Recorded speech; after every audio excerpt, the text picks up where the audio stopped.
দেখা হলো যে তুমি জীবনবিজ্ঞানে খুব ভালো পারফর্ম দেখিয়ে দিলে, ঠিক আছে, ধরো 30 পেয়ে গেছো, টোটাল ক্যাটাগরি 1 আর ক্যাটাগরি 2 মিলে 30 পেয়ে গেছো, তুমি সেলিব্রেশন করতে লাগলে। খবরদার, পরীক্ষা হলে সেলিব্রেশন শুরু করবে না, মনে মনে উত্তেজিত হওয়ার দরকার নেই, ঠিক আছে, তুমি তোমার বেস্টটা দিয়ে এসো।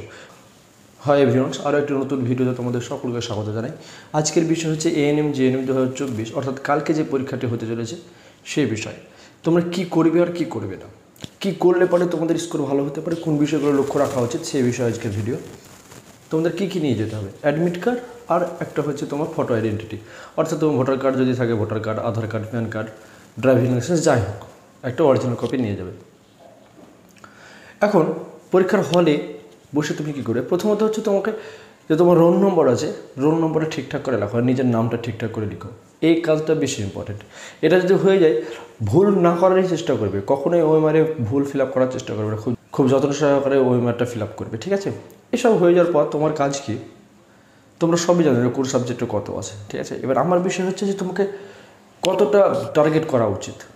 দেখো, প্রিভিয়াস ইয়ার্সের সাপেক্ষে আমি এবছরে যে কাট অফ মোটামুটি হওয়ার সম্ভাবনা আমি একটা ধারণা করে বলছি, তোমরা এর থেকে বেশি করার চেষ্টা করবে, তবে আমি একটু অ্যাপ্রক্সিমেট বলার চেষ্টা। দেখো, আমি এটা এমনি লিখলাম, ঠিক আছে, গত বছরের সাপেক্ষে এর থেকে কম হতে পারে, বেশি হতে পারে, সেটা পেপারের উপর ডিপেন্ড করবে, ঠিক আছে। আর নাম্বার অফ ক্যান্ডিডেট, সে বিষয়ে আমি আগামীকালকে পেপার দেখে তোমাদের ভিডিও পোস্ট করবো, তো তোমরা অবশ্যই চ্যানেলটি সাবস্ক্রাইব করে দাও এবং বন্ধুদের মধ্যে শেয়ার করো। এবার দেখো যে তোমার হচ্ছে জেনারেলের জন্য মোটামুটি 61+ যদি পাও তো তুমি সেফ স্কোর থাকবে, OBC A 53+, OBC B 56+, EWS 48+, এরকম করে তুমি দেখে নাও, ঠিক আছে। এখন দেখো যে তোমার কেমন টার্গেট হওয়া উচিত। তো দেখো এখানে লাইফ সায়েন্সে 50 আছে, 50 মার্ক, তার মধ্যে ক্যাটাগরি 2টা আমি তোমাদের একটু বলে দিই। ক্যাটাগরি 2টা খুবই ইম্পর্টেন্ট। ক্যাটাগরি 2 হচ্ছে তোমার মোট 10টি কোয়েশ্চেন থেকে 2 নম্বর করে। এই ক্যাটাগরি 2-এ কিন্তু কোনো নেগেটিভ মার্কস নেই, অর্থাৎ তুমি যদি ঠিক করো তো ঠিকের জন্য নাম্বার পাবে, আর যদি ভুল করো তাহলে কোনো নাম্বার নেই। এখন ধরো একটা কোয়েশ্চেনে 3টে অপশন ঠিক আছে, তো তুমি 2টো ঠিক করলে, বাকিগুলো করলে না, তাহলে 2টা ঠিকের জন্য তুমি নাম্বার পাবে। আবার যদি তুমি একটা ভুল করে দাও, অর্থাৎ 3টে ঠিক হতো, যে 3টা ঠিক হতো সেটা বাদ দিয়ে ভুল যেটা আছে সেটাও তুমি ধরো গোল করে দেবে, তাহলে সেক্ষেত্রে কিন্তু তুমি নাম্বার পাবে না, কারণ ওটা 0 হয়ে যাবে। অর্থাৎ তুমি ঠিক করতেই হবে, ভুল করলে কোনো নাম্বার নেই। এবার যেহেতু নেগেটিভ নেই, ধরো তুমি কোনো একটা কোয়েশ্চেন অ্যান্সার জানো না, তুমি কোনোদিন এখনো লক্ষ্য করোনি, তো সেক্ষেত্রে তোমার ছেড়ে আসা উচিত না করে আসা উচিত। আমি বলবো তোমরা অবশ্যই অ্যাটেন্ড করে এসো, কারণ হচ্ছে যেহেতু নেগেটিভ মার্ক নেই, যেহেতু তুমি জানো না ঠিক ভুল কোনটা, সেক্ষেত্রে তুমি করে আসো, যে কোনো একটা অপশন মারো। তো বেশিরভাগ বি এবং সি, আমি বলবো যে বি এবং সি এর মধ্যে অপশন মারার চেষ্টা করবে, তাহলে ঠিক হওয়ার প্রবণতা বেশি থাকে, ঠিক আছে। তো এই ক্যাটাগরিটি কখনোই ছেড়ে আসবে না, করে আসবেই। এই ক্যাটাগরি থেকে যে তুমি যেহেতু এখানে দেখো 20 আছে, এখানে 10 আছে, টোটাল 30 মার্ক আছে।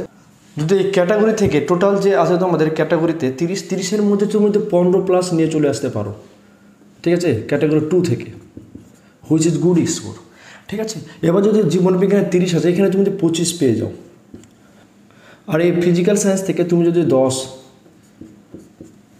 ঠিক আছে, তাহলে কত হয়ে গেলো বলো, এখানে হলো 40 আর 10-এ 50। এবার দেখো এরপরে তুমি চলে আসবে হচ্ছে লজিক্যাল রিজনিংয়ে। লজিক্যাল রিজনিংয়ে 5 নম্বর থাকে, তুমি এখানে 2-3টে অ্যাটেন্ড করতে পারবে, ঠিক আছে। তুমি যেমনই কোয়েশ্চেন থাকো, তুমি যদি একটু সেন্সিয়ার হও তো 3 নম্বর চলে আসবে, ঠিক আছে। ম্যাথ করতে যাবে না প্রথমে, জিকে থেকে তুমি 4-5টা আরামসে পারবে। 4-5টা এমন কোয়েশ্চেন থাকবে যে কোয়েশ্চেনগুলো খুবই সহজ, তুমি যদি একটু মানে জেনারেল নলেজ বা কোয়েশ্চেন অ্যান্সার এরকম করে থাকো তাহলে তুমি পেরে যাবে, ঠিক আছে। তাহলে এখানে হয়ে গেলো 3 আর 5 8। আর ইংলিশ থেকে যে ভয়েস চেঞ্জ, ন্যারেশন চেঞ্জ কিংবা আর্টিকেল প্রিপোজিশন, ঠিক আছে, এখান থেকে তুমি যদি একটু কেয়ারফুলি করে আসো 3 আমি ধরে রাখলাম। আর ম্যাথের 10টা কোয়েশ্চেনের মধ্যে 2-3টা খুবই ইজি থাকে, খুবই মানে খুবই, একটু বুদ্ধি করলে তুমি পেরে যাবে, ঠিক আছে। আমি এখানে 2 মার্ক ধরছি, তাহলে কত হলো বলো, 50-এ 3 53 আর 5-এ 58, 58 আর 5-এ হচ্ছে 63। দেখো তুমি জেনারেল কাট অফকে ক্রস করে যাবে, ঠিক আছে। এবার এখানে 1-2 তুমি কোনো যে ছাড়তে পারো, কোনো যে ধরতে পারো, তো এই হচ্ছে বিষয়, ঠিক আছে। তো পরীক্ষার হলে একেবারেই প্যানিক হবে না। যদি কোনো কিছু তোমার ওএমআরে ফর্ম ফিল আপ করতে ভুলও হয়ে যায়, প্যানিক করার দরকার নেই। তুমি রোল নম্বরটা ঠিকঠাক লিখো, তোমার যে হাতে লিখবে সেটা নামটা ঠিকঠাক করে লিখে এসো, ব্যাস যথেষ্ট। যদি ভুল হয়ে যায় তবে ভুল করার চেষ্টা করবে না, ফর্ম ফিল আপটা ভালো করে করবে, ঠিক আছে। আর বাকি আমি তো তোমাদের বললাম স্ট্র্যাটেজি, এরকম তোমার একটা টার্গেট থাকবে। এবার ধরো তুমি একটা ভালো, দেখা হলো যে তুমি জীবনবিজ্ঞানে খুব ভালো পারফর্ম দেখিয়ে দিলে, ঠিক আছে, ধরো 30 পেয়ে গেছো, টোটাল ক্যাটাগরি 1 আর ক্যাটাগরি 2 মিলে 30 পেয়ে গেছো, তুমি সেলিব্রেশন করতে লাগলে। খবরদার, পরীক্ষা হলে সেলিব্রেশন শুরু করবে না, মনে মনে উত্তেজিত হওয়ার দরকার নেই, ঠিক আছে, তুমি তোমার বেস্টটা দিয়ে এসো। তো তুমি যদি উত্তেজিত হয়ে যাও তাহলে ভুল হওয়ার প্রবণতা বেড়ে যায়। আর সর্বোপরি হচ্ছে টাইম সম্বন্ধে জ্ঞান থাকে না তখন। আমি নিজস্ব অভিজ্ঞতা থেকে বলছি, তুমি যখন এরকম হয়ে যাবে তখন তুমি এক্সাইটেড হয়ে যাবে, তখন তুমি টাইম বিষয়ে তোমার জ্ঞান থাকে না যে কত মিনিট আছে, তুমি যে না আমার তো হয়ে যাবে, সিলেকশন হয়ে যাবে, তখন তুমি খুব উৎফুল্ল সহকারে তখন টাইমটা নষ্ট করতে শুরু করবে, তুমি দেখে নেবে।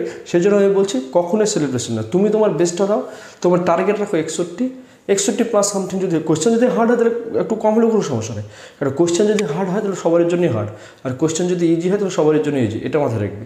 কেউ পড়ুক বা না পড়ুক সে ব্যাপার নয়, ঠিক আছে। যদি যত সঙ্গে ক্যান্ডিডেট পরীক্ষা দেবে, ঠিক আছে, অনেকে সিনসিয়ার আছে বা অনেকে রেসপন্সিবল যে না আমাকে এটা পেতেই হবে, ঠিক আছে, তো সেখানে তোমার ওখানে হচ্ছে কম্পিটিশন।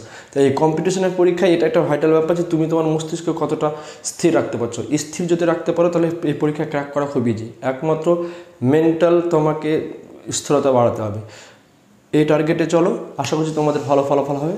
দেখা হচ্ছে কালকে কোয়েশ্চেন কেমন হচ্ছে, তারপরে আমি আমার কাট অফ ভিডিও নিয়ে আসবো এবং হচ্ছে কোয়েশ্চেন অ্যান্সার ভিডিও নিয়ে আসবো। তো চ্যানেলটি অবশ্যই সাবস্ক্রাইব করে দাও এবং পাশে থাকা বেল আইকনটি প্রেস করে দাও। আর যেটা করতে হবে সেটা তোমাদের কাছে বন্ধুদের মধ্যে শেয়ার করতে হবে ভিডিওটা। ধন্যবাদ সকলকে, ভালো থাকো আর বেস্ট অফ লাক।